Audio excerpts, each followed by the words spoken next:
Hello, everybody. Welcome to Talk About Houses. I'm Todd. I'm Juana. So Blackstone is preparing to have a record $50 billion to scoop up residential properties. Sounds like it's a sale on residential properties. Tell me more. Okay, I'm going to read a quote from the article, and we're going to talk about some of the details of this. This is a big deal. Okay, this is a big deal.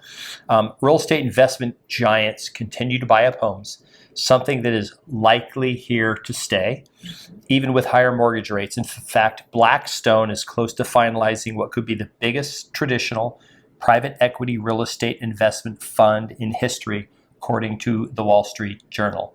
Okay, so first of all, 2021, we know that about 18%, which is almost 1 in 5 homes in the US, were purchased by investment firms. Right. What are they doing with these homes? Primarily, they're renting them out. Okay, this is not Zillow and Open Door flipping houses. No. What are they doing? So what they're doing is they're purchasing the homes, and it's a long-term investment for them, right? So what they're doing is they are purchasing the home. They're either renovating them and renting them out, or they are not renovating them and renting them out. The idea is that real estate is a long game, which is something that we've said for a long time, and they're looking for collecting income in the form of rent, and then they're looking for the appreciation on the properties. Okay, so $50 billion sounds like a lot of money. It's a lot of money. $2 trillion is like last year. That's how much residential real estate was purchased. So let's talk about 50 billion's only what 2.5%. Mm-hmm. So it's not even a huge part, a pound of that. But why is it actually a huge amount? Why is this 2% a big amount, even though it's only a small part of 2 trillion? So it's a big amount because once these properties are purchased, they are taken off the market, and they are not going to turn at the same rate that they would turn if it was an individual purchasing them, right?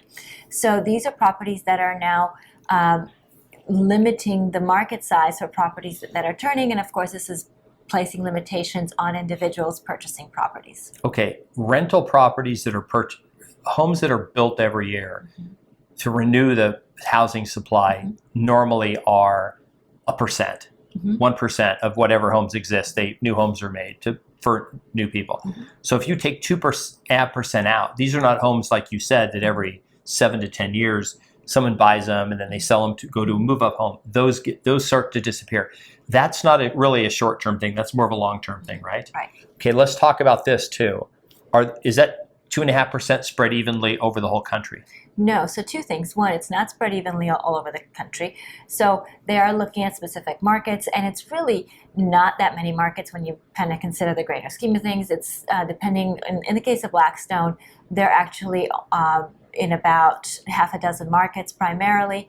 And then the other thing to keep in mind is that they are generally homes that are under $500,000, which means that these are first-time purchases or the first move-up home. So these investment firms are targeting the lower end of the homes, which again I think is a concern because it prevents those homes from being turned to first-time buyers or first-time move-up buyers. Let's talk specifics. They are using big data they're making an investment decision, pencil and paper, to make a decision. So how does that affect, let's say you're in a specific zip code in Las Vegas, and the people in New York City have decided that zip code and certain price range is very attractive for potential long-term gain plus rents. And then you think you want to buy a house in there, but they target that one neighborhood. Maybe they target 50 neighborhoods across the whole country. Right.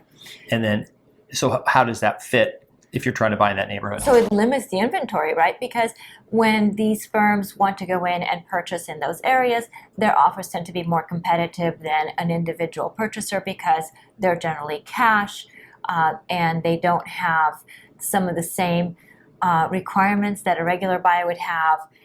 and they have more, they're more attractive to sellers, right? Because if I'm a buyer and I'm an FHA buyer, or even if I'm a conventional buyer, but maybe I'm only putting 5 or 10% down, my offer is less attractive than an all cash offer.